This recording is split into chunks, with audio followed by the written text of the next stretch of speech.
Hey guys, it's Barry Aldridge here, and today, I'm here to carry on my YouTube story thing, and I'm going to carry on from like 2012, probably right up until 2022. So I'm going to cover like the last 10 years, those 10 years sort of thing as well, because not much has actually happened through there. But I thought I'd go through some of the key points and also how I felt with certain eras and that. I carried on doing the Doctor Who reviews for quite a bit up until roundabout from, say when I started in 2010. I think I finished them off in 2018 or 2019 when Jodie's first year had finally finished in that. And I had a good run with that though, really, with the Doctor Who reviews. It was quite a lot of fun going through that, and I was doing a lot of fun with that. And yeah, by the time, I did the Capaldi reviews, I felt like the views had dropped a bit, but I didn't mind at all because I was still enjoying doing the Doctor Who stuff. I think when it was Capaldi's final year, I did feel like my passion for the reviews had kind of dipped a little bit, and it felt like I was doing it as forced content, and I didn't like doing that. And then I felt a lot more with Jodie, where there were certain times when I was trying to defend Jodie's era, which I found a little bit difficult. And in kind of a way, I'm kind of glad though I didn't go any further into the reviews when it got to 2020 and it was Jodie's first year on the show, especially when it got to a story called Orphan 55, where there was no way I could have done a review for that though, really, in general. So but yeah, I carried on with that though generally as well. And yeah, I was kind of glad though I stopped doing the Doctor Who reviews after series 11. I felt like my passion for doing the Doctor Who reviews had kind of gone a little bit. And I still enjoyed the show to a point, but I felt like the reviews were starting to get a little bit forced right about the Peter Capaldi, and especially Jodie's first year, though, really, as well. But yeah, that's how I felt about with the Doctor reviews and that sort of thing as well. I carried on game reviews for a little bit longer, up until 2013 or 2014.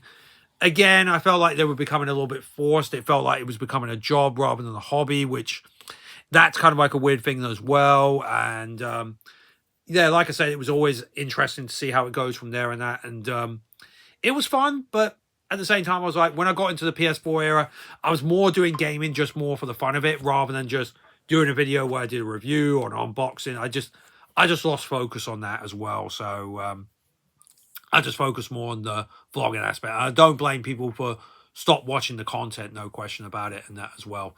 And also during that period, I did take part in the Doctor Who tag, which was fun. But also at the same time, this was around about 2015, 2016. It was fun, but I was like, yeah, I'm not really into it that much, though, really. And I kind of lost the passion for it, though, really, as well. Another thing as well. Also, during that period, during a 3-year period, I was with an MCN, which was a multi-channel network. And it was a thing, though, back during the 2010s and that, up until probably even now. I'm not sure, though, really. I'm not an expert on that.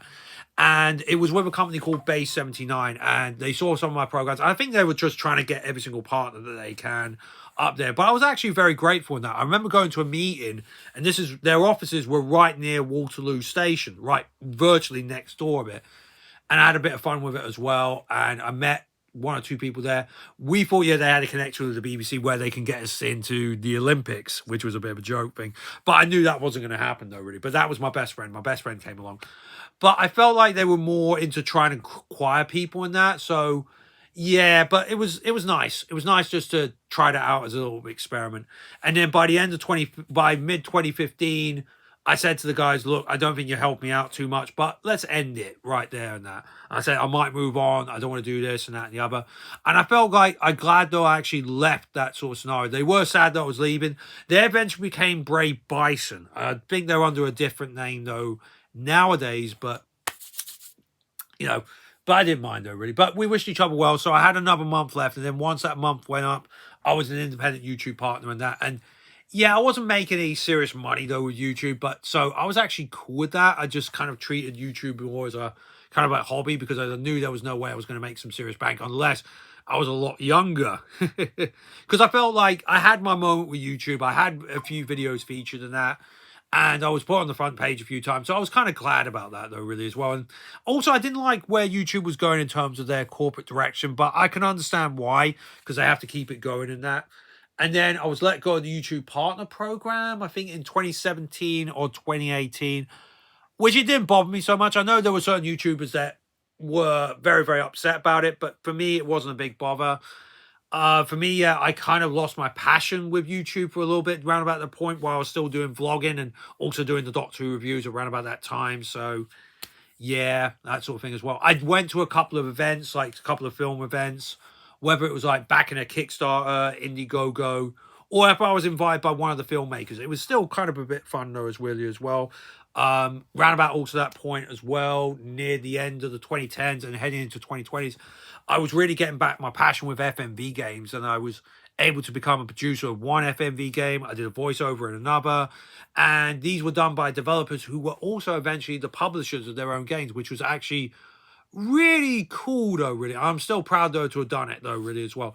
The games were The Dark Side of the Moon, where I was a producer and my photo was shown, and Dark Nights with Poe and Monroe, where I did my voiceover in between an FMV actor who is an absolute legend and a few other fanboys who were really into that as well. So I found that really cool, and I ran it really, really exciting about that point as well. During the whole phase of that YouTube, round about between that particular phase though, I was more into the vlogging side of things. I know some people found that not the best all the time, but I did more vlogging than that, and I was, you know what, I was kind of more focused on the real world a little bit, which there's nothing wrong with that, and I was actually really cool with that. But I did have some ups and down days with work, especially that, and I'm no longer part of one shop, which I'm actually glad though to move away from. I was more enjoying life a bit more, which was actually really good. I mean, I did go to a couple of conventions. I stopped going to conventions around about in 2016, 2017 because I felt like while they were fun, I felt like my passion for them had kind of disappeared a little bit. And maybe turning in my 30s, I was like more apprehensive sort of thing as well. I kind of calmed back on YouTube even during the COVID era as well. And, you know, just did vlogs like every 2 weeks or once a month at around about that particular point. And then I don't know. I can't remember what else happened. I probably heard about some of the YouTube drama, something. There was some YouTube drama and all that sort of stuff where I kind of stayed away from that because I felt like it was none of my business whatsoever. Unless it involved me personally, I'd actually get involved with it and that as well. So, other than that, I was kind of glad that I stayed away from that, which is actually really cool. I never actually had any major beef with any YouTubers and that. And I just moved on my merry way, though, really. And I actually enjoyed my life a bit more better when I kind of calmed back, though, from YouTube a little bit during that particular time. And when it got to early 2022, yeah, my channel got hacked. Yeah. And it was a sad day as well, but also I felt kind of like a bit of relief at that time. And I was glad though to kind of like take the time out from YouTube because I felt like, yeah, I wanted to do a bit more with my life and do some other things as well. But, you know, not much actually happens. But, you know, I was more focused on, you know, enjoying life for the fun aspect of it. Like in Metal Gear Solid, I think life, you should choose how you actually live it, though, at the end of the day. Even if you ain't got the best circumstances, you try and deal with it the best way you can. And that's what I tried to do, though, really, as well. And yeah, we'll see how we go from there and that.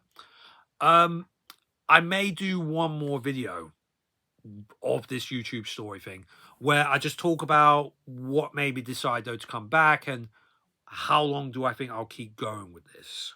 No, really. But yeah, this is and you know, I've had, like I say, I've had a few people trying to bat for me and that, a couple of people, and I'm always thankful for that.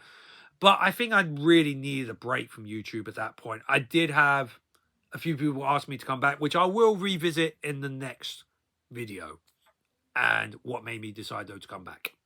Anyway, thanks very much though for watching, guys. I hope you take it easy. Speak to you soon. Peace.